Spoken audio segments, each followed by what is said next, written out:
مولانا محمد معدن الجود والكرم وآله وأصحابه الكرام وابنه الكريم وبارك وسلم صلاة دائمة سرمدا أبدا بحمده تعالی وبکرم مصطفیٰ صلی اللہ تعالی علیہ وسلم۔ آج کی شب میں قرآن عظیم کے 15 پارے مکمل ہو چکے ہیں، یعنی ہمارے نصف قرآن عظیم کی تلاوت مکمل ہو چکی ہے۔ اللہ تبارک و تعالی بقیہ نصف قرآن صحیح تجوید سے پڑھنے اور آپ کو سماعت کرنے کی توفیق عطا فرمائے۔ آج ہم نے سورۃ الاسراء، جس کو سورہ بنی اسرائیل بھی کہا جاتا ہے، اس کی تلاوت کی، اور سورۃ الکہف، سورہ کہف کی تلاوت کی ہے۔ یہ دو بہت عظیم صورتیں ہیں قرآن عظیم میں، بالکل درمیان میں آئی ہیں یہ دونوں صورتیں، اور شروع ہی میں اللہ تبارک و تعالیٰ نے اس میں جو بنی اسرائیل سورہ ہے، اس کو سورۃ الاسراء بھی کہا گیا ہے، پاکی بیان کی اپنی، اور نبی پاک صلی اللہ علیہ وسلم کی معراج کا تذکرہ شروع ہے۔ سبحان الذی اسری بعبدہ لیلا من المسجد الحرام الی المسجد الاقصی، پاک ہے وہ ذات جس نے رات کے ایک حصے میں اپنے بندہ خاص کو مسجد حرم سے مسجد اقصی تک کا سفر کرایا۔ الذی بارکنا حولہ، اس مسجد اقصی تک سفر کرایا جس کے ارد گرد اللہ نے برکتیں رکھی ہیں۔ لنریہ من آیاتنا، تاکہ اپنے اس بندہ خاص، اپنے محبوب کو اپنی نشانیاں دکھائے۔ تو یہ معراج کے واقعے کا تذکرہ۔ ایک بات یاد رکھ لیں کہ نبی پاک صلی اللہ تعالی علیہ وسلم کی معراج کا سفر مسجد حرم سے مسجد اقصی تک کا قرآن سے قطعی ہے، ثابت ہے۔ اس کا انکار کفر ہے، اس کا انکار کفر ہے، کیونکہ قرآن پاک سے ثابت ہے۔ باقی معراج کا جو تفصیلی واقعہ ہے، مسجد اقصی سے لے کر آسمانوں کا سفر اور پھر تفصیل، یہ احادیث پاک سے ثابت ہے۔ نبی پاک صلی اللہ علیہ وسلم کی کئی طویل حدیثیں ہیں جس میں پورا تذکرہ موجود ہے، لیکن شروعات کا اتنا حصہ قرآن پاک میں موجود ہے۔ یہ سورۃ الاسراء، اسراء کہتے ہیں سفر کو، اور رات کے وقت سفر کرنے کو کہا جاتا ہے۔ اس سورے میں اللہ تعالیٰ نے بڑے اہم احکام بیان کیے خصوصیت کے ساتھ۔ اللہ فرماتا ہے تمہارے رب نے یہ فیصلہ فرما دیا کہ تم اللہ کے سوا کسی کی عبادت نہ کرو اور اپنے والدین کے ساتھ اچھا سلوک کرو۔ وَبِالْوَالِدَيْنِ إِحْسَانًا، والدین کے ساتھ اچھا سلوک کرو۔ اچھا سلوک کا مطلب کس طرح سے بتایا گیا؟ اِمَّا يَبْلُغَنَّ عِنْدَكَ الْكِبَرَ أَحَدُهُمَا أَوْ كِلَاهُمَا فَلَا تَقُلْ لَهُمَا أُفٍّ، ان دونوں میں سے کوئی ایک بڑھاپے کو پہنچ جائے یا دونوں بوڑھے ہو جائیں۔ توجہ نوجوانوں، ماں باپ میں سے کوئی ایک بوڑھا ہو جائے یا دونوں بوڑھے ہو جائیں، اللہ فرماتا ہے اب ان کو اف تک نہ کہنا۔ فلا تقل لہما افن، اف تک نہ کہنا۔ ولا تنہرہما، اور نہ ہی ان کو جھڑک کر بات کرو۔ وقل لہما قولا کریما، جب ان سے بات کرو تو نرم انداز میں بات کرو۔ جس نے اپنی ماں سے یا اپنے باپ سے سخت لہجے میں بات کیا، اس نے اپنی پچھلی کی ہوئی ساری نیکیاں ضائع کر دیا، اس کی نیکیاں ختم کر دی گئیں۔ اس کے رزق سے برکت اٹھا لی جاتی ہے جو اپنے والدین سے سخت لہجے میں بات کرتا ہے۔ نافرمان جس نے اپنے والدین کا دل دکھایا، حدیث پاک میں میرے آقا صلی اللہ علیہ وسلم فرماتے ہیں، حضور فرماتے ہیں میں اگر چاہوں تو اس کے گھر کو آگ لگا دوں دنیا میں ہی، اس کو جینے کا کیا حق ہے؟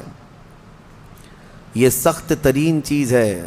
ہمارے بچے، ہمارے نوجوان، ان کو ایسا لگتا ہے ماں باپ بالکل عام سے لوگ ہیں، جیسے چاہیں ویسے بات کریں۔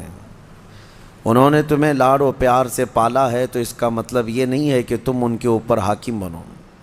اور آج کے بچے جو کر رہے ہیں اپنے ماں باپ کے ساتھ، اس سے وہ حدیث پاک ثابت آ جاتی ہے۔ میرے آقا نے فرمایا سچ، قیامت کی نشانیوں میں سے ایک نشانی ہے ان تلد الامۃ ربتہا، عورت جو ہے اپنا سردار جنے گی، یعنی عورت سے جو بیٹا پیدا ہوگا وہ سردار بنے گا، یعنی خود ماں کے اوپر ہی حکومت کر رہا ہے۔ باندھی اپنا سردار جنے گی، مطلب یہ ہے ماں باندی بن کر کے رہے گی، کنیز بن کر کے رہے گی، اور بیٹا حاکم بن کر رہے گا۔ یہ اکثر گھروں کا رواج ہے۔ ماں تو کام کی مشین ہے، ماں تو باندی ہے، گھر کی کنیز ہے، وہ تمہیں جو چاہیے وہ سب اس ماں سے ہی کرواؤ۔ ماں تمہارے کپڑے بھی دھوئے، ماں تمہارا کچرا بھی صاف کرے، ماں تمہارے برتن بھی دھوئے، تم جہاں بیٹھے ہو وہاں تمہارے لیے کھانا بھی لا کر پروسے۔ کنیز ہی تو ہے تمہاری، تم نے اس کو باندی بنا رکھا ہے، پلس اس کے اوپر حکم الگ جماتے ہو۔ اتنا سخت ترین گناہ ہے یہ، اللہ نظر رحمت نہیں فرماتا اس بندے پر، اللہ نظر رحمت نہیں فرماتا۔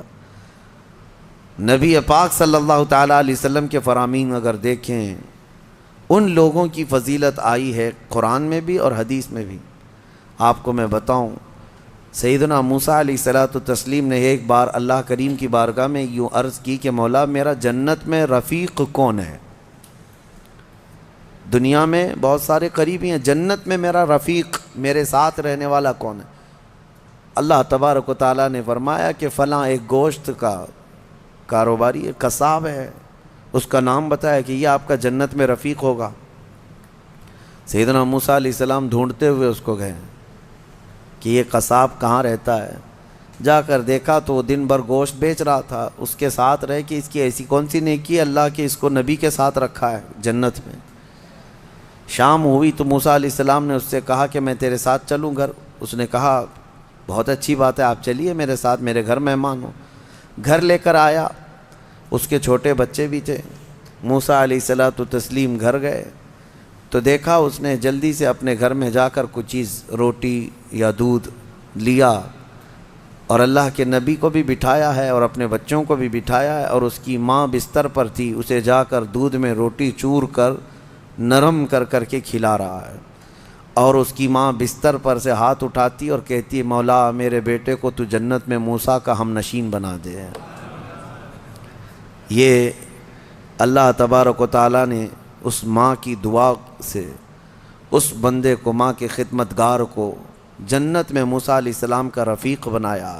میرے عزیزو، ماں باپ کو اپنے کنیز یا اپنے غلام نہ سمجھنا، یہ باندی یا تمہارے غلام نہیں ہیں۔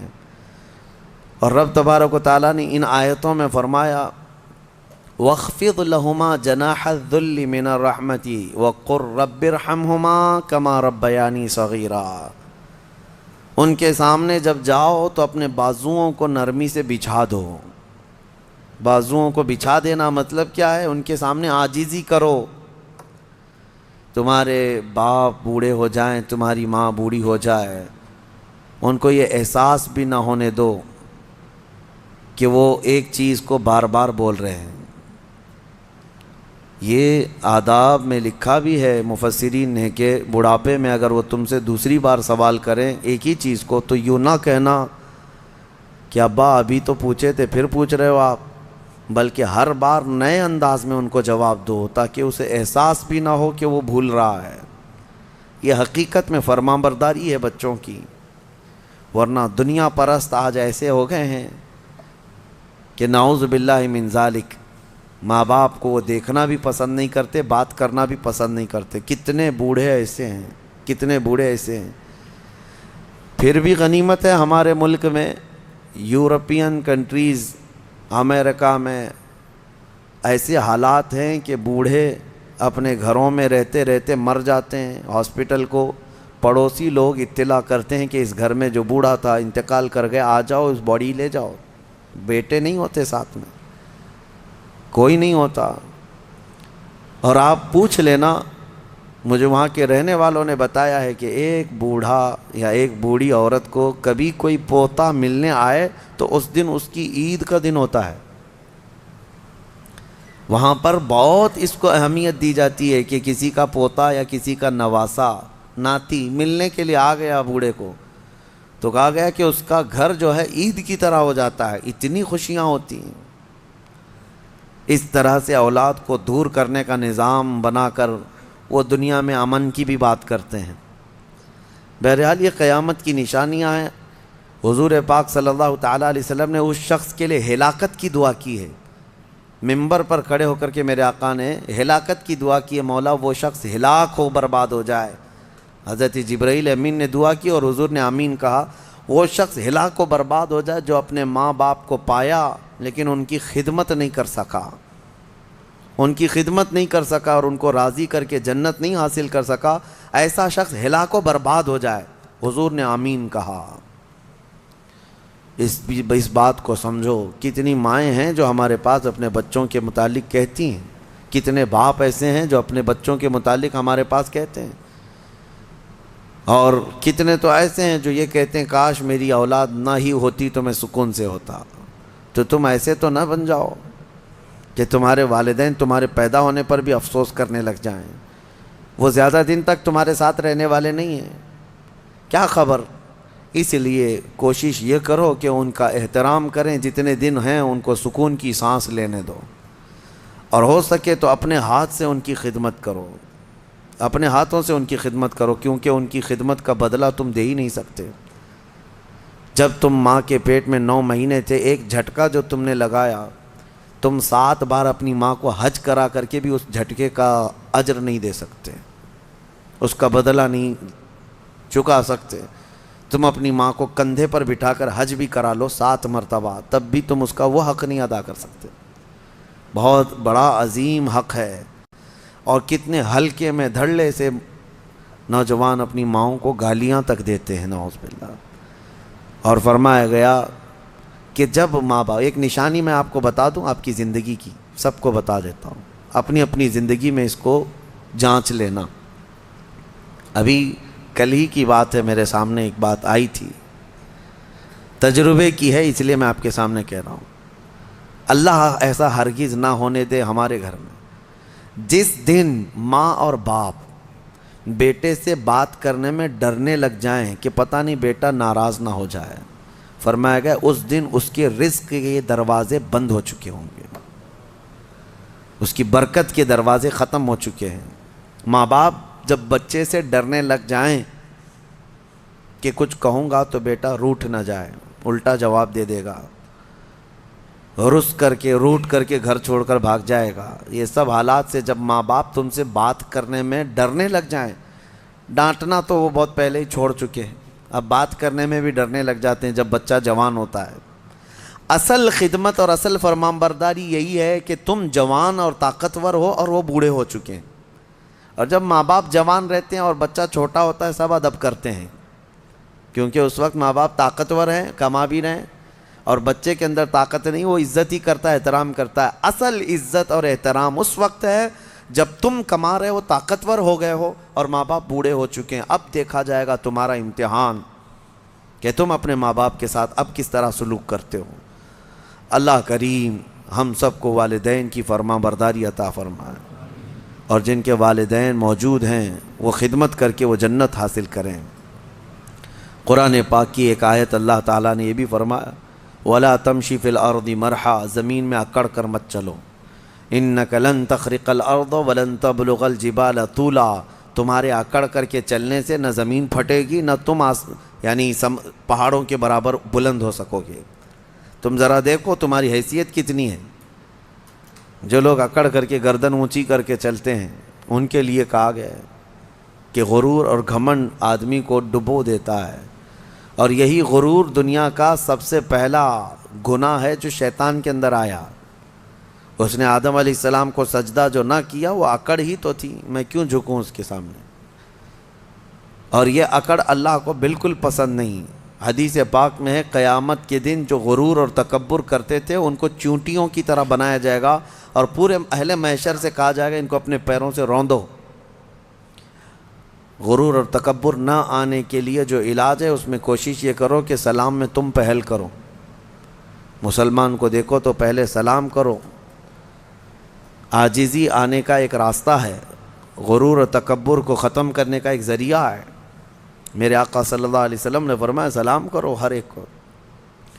اور دوسری بات یہ ہے کہ نبی پاک صلی اللہ تعالیٰ علیہ وسلم نے یہ فرمایا کہ جو شخص یہ خواہش کرتا ہے کہ لوگ اس کے لیے کھڑے رہیں، جو خواہش کرتا ہے تو اس کے اندر یہ تکبر ہے۔ جو شخص یہ خواہش کرتا ہے کہ لوگ اس کے عزت کے لیے کھڑے رہے ہیں، وہ اس کے اندر غرور ہے، تکبر ہے۔ ہاں بغیر اس کی خواہش کے کوئی تعظیم کرتا ہے تو یہ اس پر قصور نہیں ہے۔ علماء کرام کا، اساتذہ کا، مشائخ کا ہم ادب کرتے ہیں، کھڑے ہوتے ہیں، لیکن ان کے حکم سے نہیں ہے، یہ ہم اپنی عاجزی کے ساتھ کھڑے ہوتے ہیں۔ یہ ادب ہر ایک کے دل میں ہے۔ ماں باپ آئے ہیں تو ہم کھڑے ہو جاتے ہیں۔ ماں باپ کے لیے کھڑا ہونا، مشائخ کے لیے کھڑا ہونا، یہ ایک مستحسن کام ہے۔ لیکن ہر آدمی اگر کوئی یہ سوچے کہ سارے دنیا میرے لیے کھڑی ہوتی رہے تو اس کے اندر یہ تکبر ہے، اس کے اندر غرور ہے، یہ گھمنڈ ہے۔ اللہ تعالیٰ ایسی چیزوں سے محفوظ فرمائے۔ میں سورہ کہف کو عرض کرتا ہوں کیونکہ بہت فضیلت والی سورہ آج ہم نے تلاوت کی ہے۔ بالکل بیچوں بیچ میں یہ سورہ آئی ہے قرآن پاک کے، سورۃ الکہف۔ اس کی فضیلت یہ ہے کہ نبی پاک صلی اللہ علیہ وسلم نے فرمایا جو اس کو شب جمعہ پڑھے گا، یعنی جمعہ کے دن یا مغرب سے لے کر کے جمعرات کا دن جب ختم ہو جاتا ہے، مغرب سے جمعہ کا دن شروع ہوتا ہے، دوسری مغرب آنے تک جو سورہ کہف کی تلاوت کرے گا، اس کے جہاں تلاوت کر رہا ہے وہاں سے لے کر خانہ کعبہ تک اللہ ایک نور پیدا فرمائے گا۔ اور بھی بہت ساری فضیلتیں کنز العمال میں آئی ہیں۔ فرمایا کہ جو سورہ کہف پڑھے گا اللہ اسے 3 دن تک ہر طرح کے گناہوں سے بچا لے گا، اور پھر کنٹینیو کرتا رہے۔ اور میرے آقا صلی اللہ علیہ وسلم کی ایک حدیث یہ بھی ہے کہ جو سورہ کہف کی شروع کی 10 آیتیں ہیں، ایک پیج میں پوری 10 آیتیں ہیں، جو یاد کر لے گا، دنیا کا سب سے بڑا فتنہ دجال جب آئے گا اللہ اس کو اس فتنے سے محفوظ فرمائے گا۔ وہ دجال کے فتنے سے محفوظ رہے گا، ورنہ دجال کا فتنہ بہت سخت ترین ہوگا۔ یہاں باباؤں کے فتنے سے لوگ نہیں بچ رہے ہیں۔ کوئی چمتکاری بابا آ جائے تو سب اس کے سامنے بھیڑ لگا دیتے ہیں۔ دجال تو مردے کو زندہ کر کے دکھائے گا، بارش بھی برسا کے دکھائے گا۔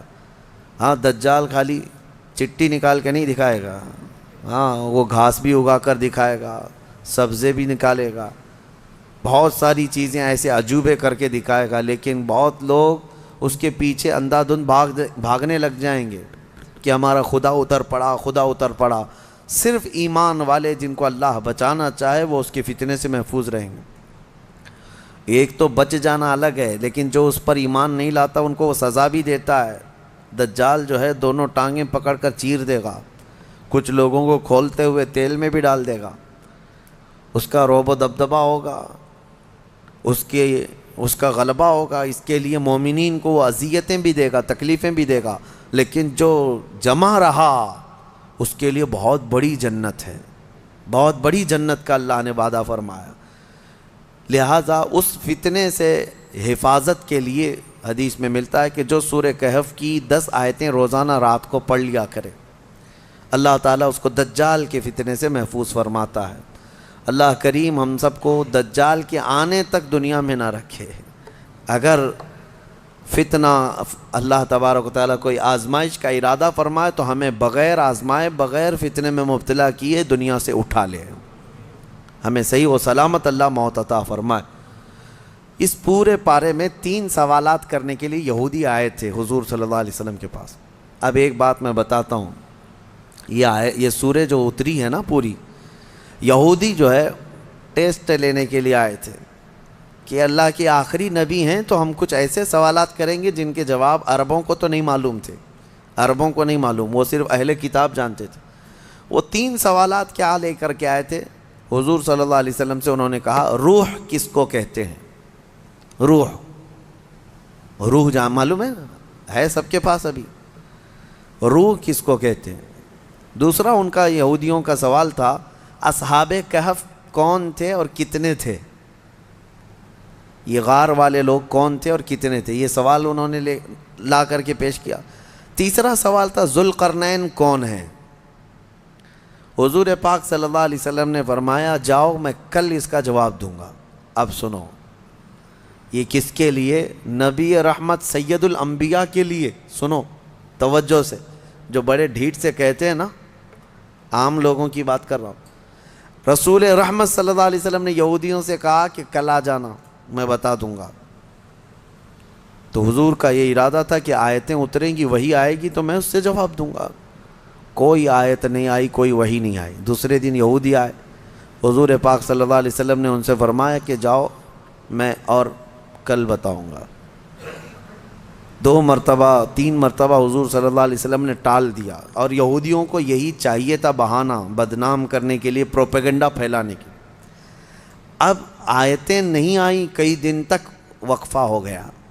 روز آیت آتی تھی، کبھی دن میں کئی مرتبہ آیتیں اترتی تھی، لیکن اتنا لمبا وقفہ ہو گیا۔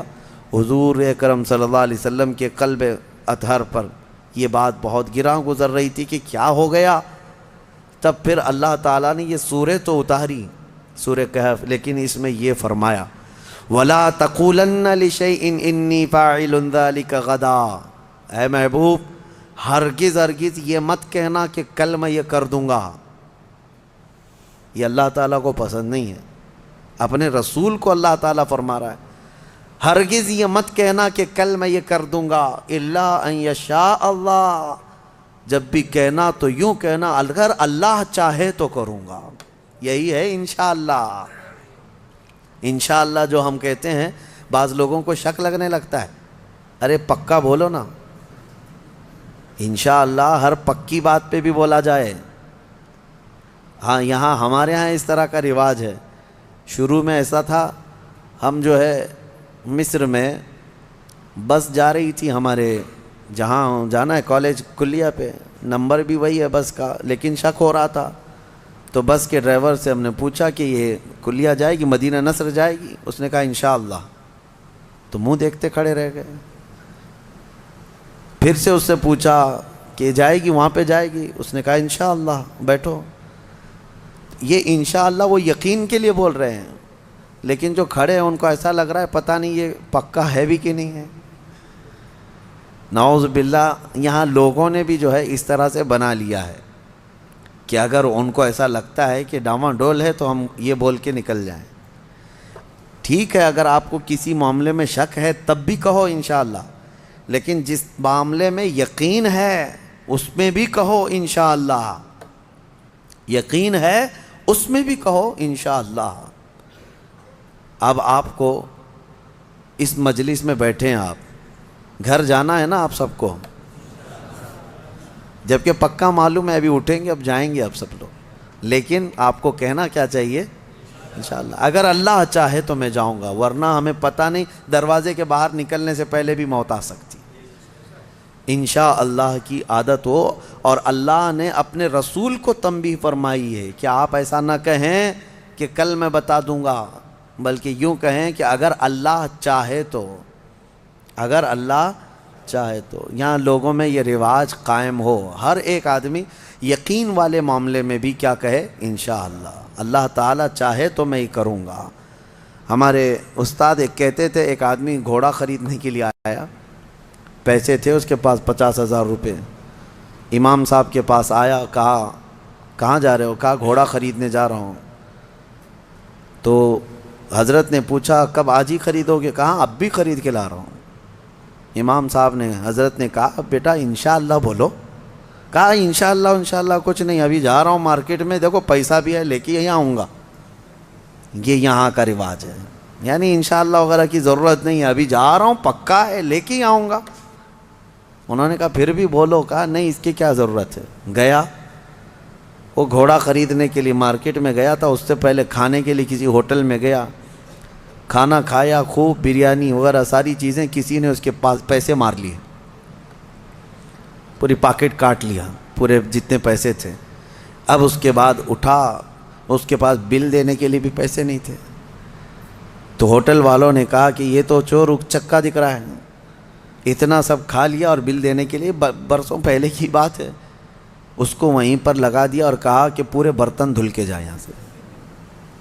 ہوٹل کے پورے برتن اس سے دھلوائے، صفائی کروائے۔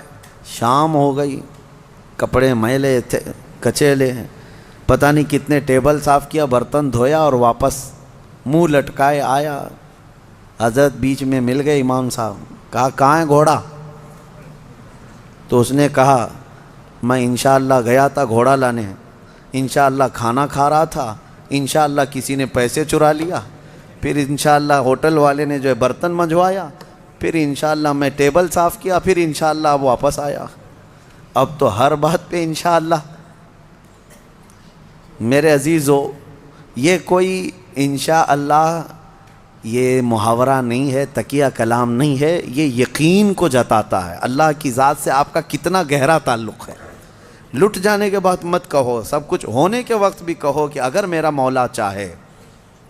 اسی طرح کی ایک روایت حضرت سلیمان علیہ السلام کے متعلق ہے۔ ان کی 100 بیویاں تھیں، انہوں نے ایک رات یوں کہا کہ آج کی رات میں اپنی ساری بیویوں کے پاس جاؤں گا، سب سے صحبت کروں گا اور ہر ایک سے ایک مجاہد بیٹا پیدا ہوگا، لیکن انہوں نے انشاءاللہ نہیں کہا تھا۔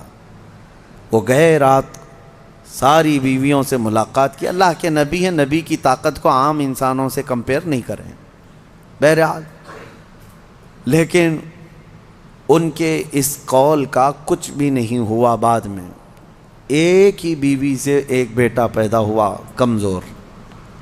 روایتوں میں یہ فرمایا گیا کہ اللہ نے فرمایا اگر انشاءاللہ وہ کہتے، اللہ اگر چاہے تو رب تعالیٰ ساری چیزیں ویسی ہی فرماتا جیسے انہوں نے کیا۔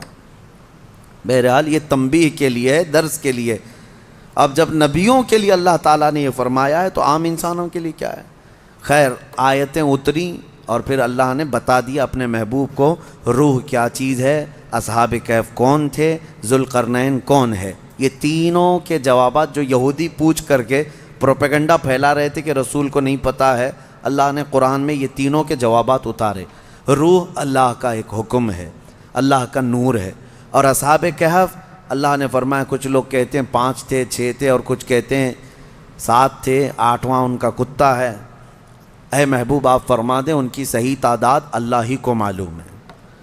7 لوگ تھے نوجوان، اور ذوالقرنین ان کے بارے میں پھر میں بتاؤں گا۔ اصحاب کہف کے بارے میں مختصر سی بات بتا دیتا ہوں۔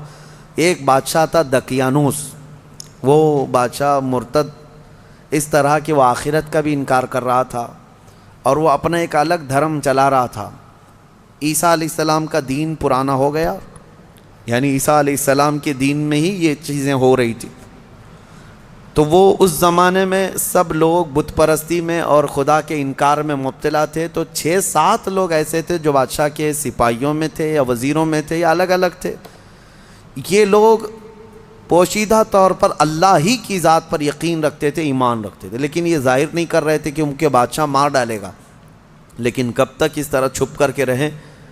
تو یہ 7 لوگ یا 8 لوگ جتنی ان کی تعداد تھی، ایک جگہ یہ لوگ مل لیا اور کہا کہ ہم یہ شہر چھوڑ کر بادشاہ کی سلطنت سے دور چلے جاتے ہیں تاکہ ہمیں ہمارے دین پر آسانی سے عمل کا موقع ملے۔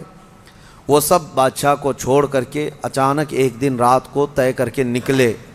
راستے میں ایک کتا ان کے ساتھ ہو گیا۔ انہوں نے کتے کو کہا کہ یہ کتا کہیں بھوکے گا تو ہم کو پکڑوا دے گا، اس کو چھوڑ دو۔ تو کتے نے فصیح زبان میں کہنا شروع کیا کہ میں بھونک کر پکڑوانے کے لیے نہیں بلکہ میں تمہاری حفاظت کے لیے ساتھ چل رہا ہوں۔ اللہ نے اسے زبان دی، یہ واقعہ موجود ہے۔ جب وہ لوگ نکلے بہت دور، آبادی سے بہت دور نکلے اور ایک غار میں جا کر کے انہوں نے آرام کی غرض سے پناہ لی، گئے اور سوئے۔ اب رب تعالیٰ فرماتے ہیں فَضَرَبْنَا عَلَىٰ آذَانِهِمْ فِي الْكَهْفِ سِنِينَ عَدَدًا، ہم نے ان پر ایک لمبے سالوں تک نیند طاری کر دی۔ وہ سوئے تو سوتے رہ گئے۔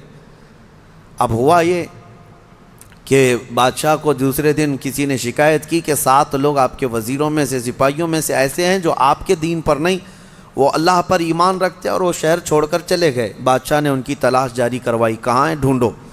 جب تلاش جاری ہوئی تو ایک چرواہے نے بتایا کہ ایک جگہ سے میں ان کو گزرتے ہوئے دیکھا، اس غار میں گئے۔ بادشاہ اپنے سپاہیوں کو حکم دیا کہ جاؤ اس غار میں دیکھو۔ دیکھا تو کچھ لوگ سوئے ہوئے تھے۔ بادشاہ نے کہا ان کی سزا یہ ہے کہ ان کے غار کے منہ پر دیوار بنا دو، ان کی قبر یہی ہو جائے، یہ باہر یہاں سے نہ نکل سکیں۔ اس غار کے منہ کو دیوار چڑھا کر بند کر دیا گیا۔ یہ سزا تھی بادشاہ کی طرف سے کہ وہ میرے دین سے نکلے ہوئے لوگ ہیں۔ خیر سارے لوگ چلے گئے تو ایک چرواہے نے وہاں پر جو موجود تھا اس نے ان کی پوری تاریخ، ان کے نام لکھ دیے، یہ کون لوگ تھے، یہاں کیوں آئے تھے اور ان کے اوپر کیا سزا ہوئی۔ بات ہو گئی۔ یہ دقیانوس بادشاہ کا ظلم تھا، وہ لوگ چلے گئے۔ اب یہ لوگ سوتے رہے، قرآن میں ہے 309 سال تک سوتے رہے، 309 سال۔ اصل میں یہ 300 سال ہی ہیں، لیکن یہ جو سورج کے سال ہیں جن کو شمسی سال کہتے ہیں، جنوری، فیبروری، مارچ، اپریل، یہ شمسی سال ہیں، یہ سورج سے چلتے ہیں، اور قمری مہینے جو ہیں چاند سے چلتے ہیں، جو محرم، صفر، ربیع الاول، ربیع الاخر۔ اس میں اور اس میں فرق کیا ہوتا ہے معلوم ہے؟ ہر 100 سال پہ 3 سال کا فرق آ جاتا ہے، ہر 100 سال پہ 3 سال کا فرق آ جاتا ہے۔ یعنی اسلامی مہینے کبھی 29 کے ہوتے ہیں، کبھی 30 کے، کبھی 2 مرتبہ 29 کے ہو گئے۔ یہ جو چاند والے مہینے ہم ان کو اسلامی مہینہ کہتے ہیں، اصل یہ چاند کے مہینے، چاند ایسے چلتے ہیں۔ اور باقی جو سورج سے چل رہے ہیں شمسی مہینے، جنوری، فیبروری، یہ فکس ہیں، ان میں کوئی چاند بھی دیکھنے کی ضرورت نہیں، سورج بھی دیکھنے کی ضرورت نہیں، وہ فکس ہیں۔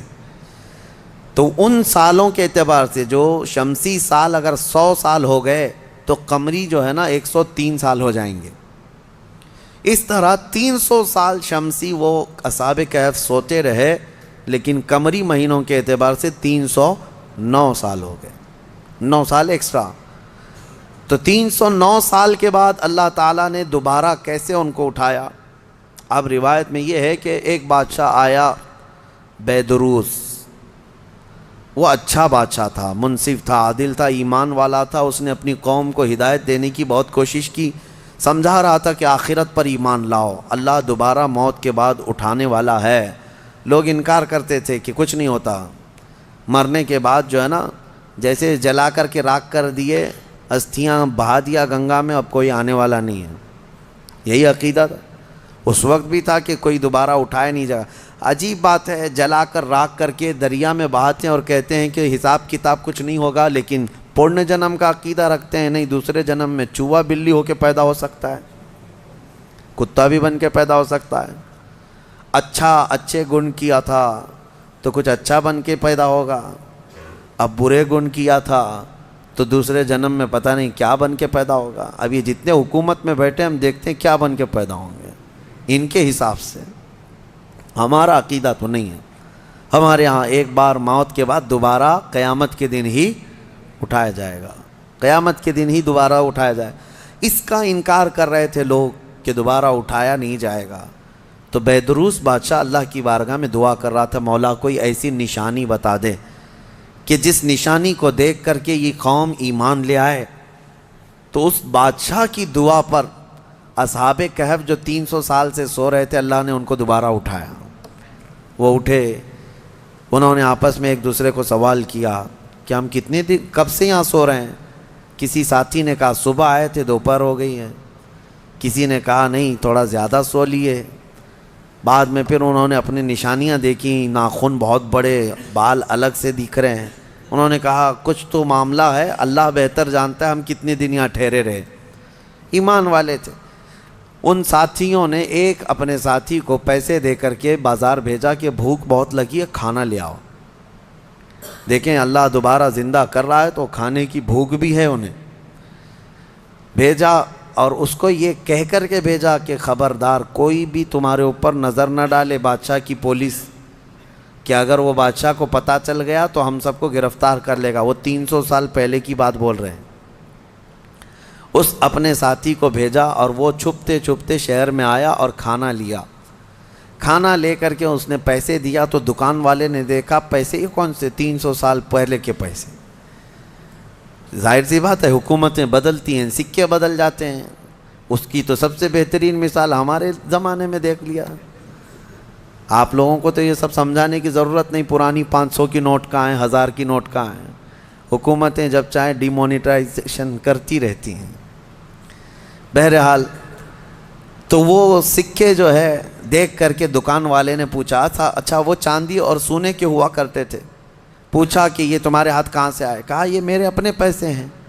دکان والا امانت دار تھا، اس نے دکان میں کھڑا کیا اور جا کے پولیس کو خبر کر دیا۔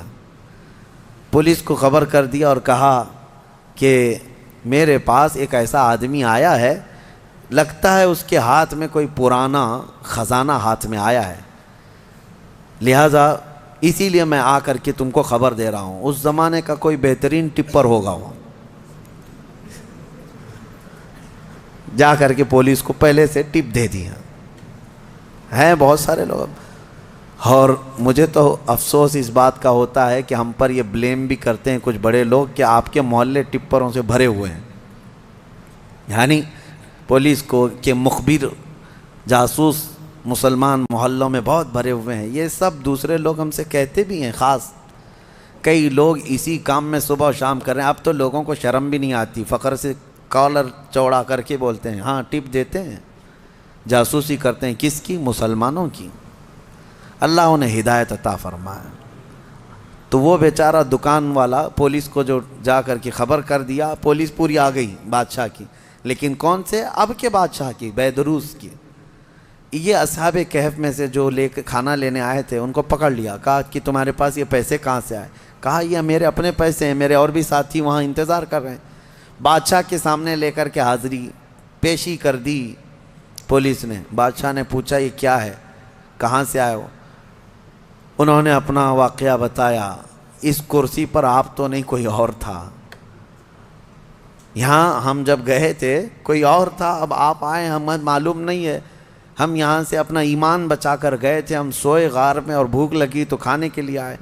بیدروس کو معلوم تھا کہ ایک دقیانوس بادشاہ کے ظلم سے کچھ لوگ شہر چھوڑ کر گئے تھے اور ان کے غار پر دیوار بنا کر ان کی قبر بنا دی گئی تھی.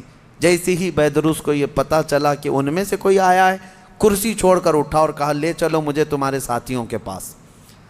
بادشاہ اپنی فوج کے ساتھ نکل پڑا اس غار کے پاس جہاں یہ لوگ سوئے تھے.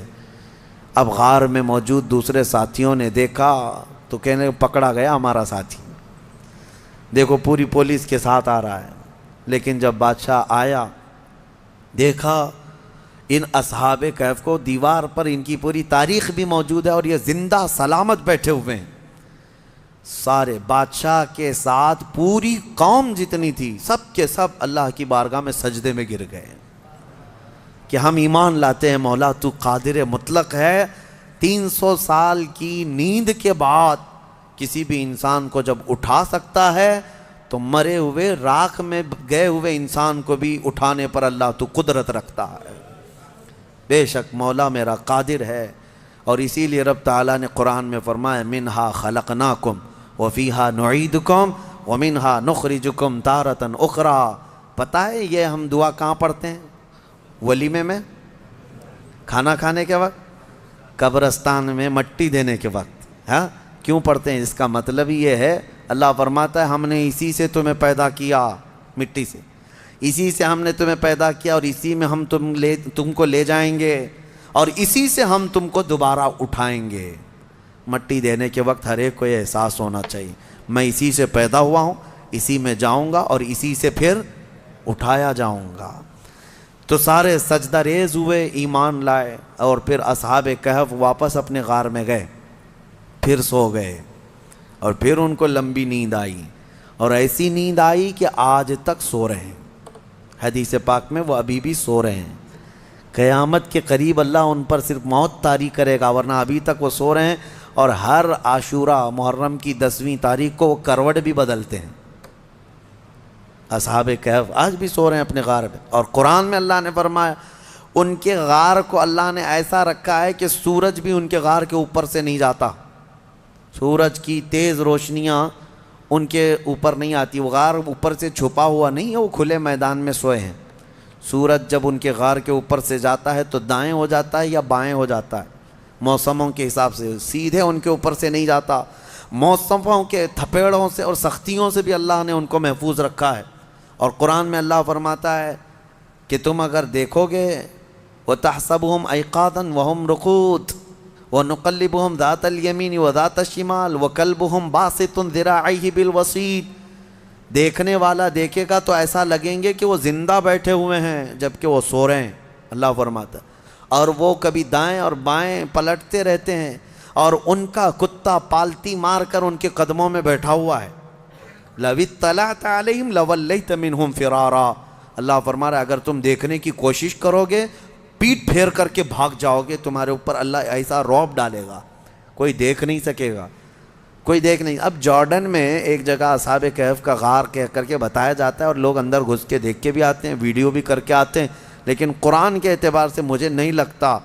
یہ پتہ نہیں جا کر ہڈیوں کے ویڈیو بنا کر کے لاتے ہیں, اور انٹرنیٹ پہ بھی بہت سارے ویڈیو پڑے ہیں اصحاب کہف کا غار, اصحاب کہف کا غار. یہ غار کہاں ہے اور اللہ کیسے محفوظ رکھا ہے, آپ وہاں جا نہ سکیں گے. رعب ایسا اللہ تعالیٰ نے اس غار پر رکھا ہے. اب خلاصہ کلام یہ ہے کہ اس میں جو چیزیں عبرت کی ہیں وہ میں کہتا ہوں. وہ کون تھے؟ اللہ کے نبی تھے؟ وہ کون تھے؟ رسول تھے؟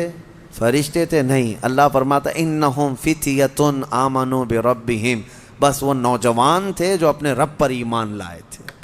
اگر نوجوان مضبوط ایمان لائیں, مولا صدیوں تک ان کی حفاظت فرماتا ہے. ان کے ایمان کی برکت دیکھیں. اور اتنا ہی نہیں, وہ اچھے لوگ تھے, اچھے لوگ تھے. میاں کتا کیا کر رہا ہے؟ کتا کیوں ابھی تک محفوظ ہے؟ اور بلکہ بعض روایات میں ہے جانوروں کو تو قیامت کے دن ختم کر دیا جائے گا, ان کا معدوم کر دیے جائیں گے. یہ ان کے لیے جنت دوزخ نہیں ہے, لیکن اصحاب کہف کا کتا جنت میں جائے گا. کتا بھی جنت میں جائے گا.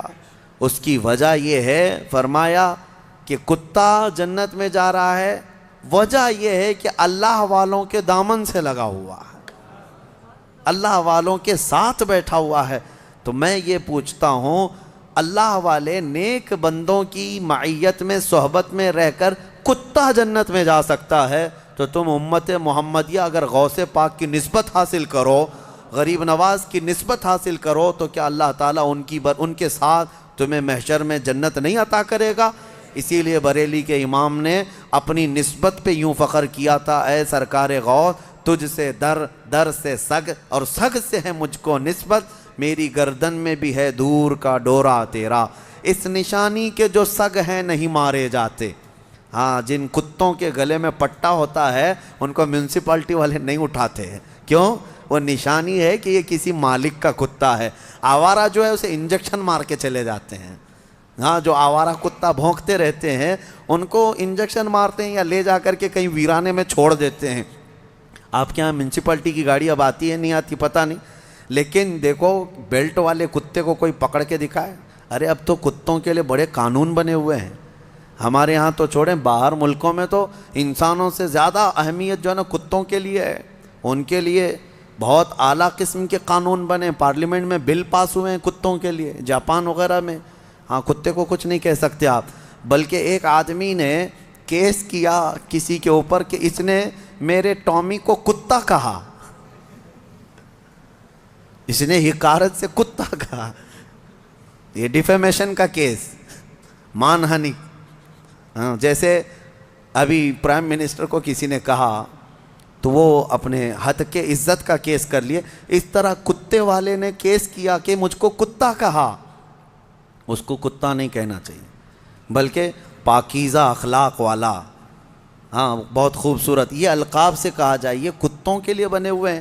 میں یہ کہہ رہا ہوں میرے عزیزو, بات یہ ہے کہ اگر کتا نسبت حاصل کر لے تو وہ اصحاب کہف کے ساتھ جنت میں جاتا ہے.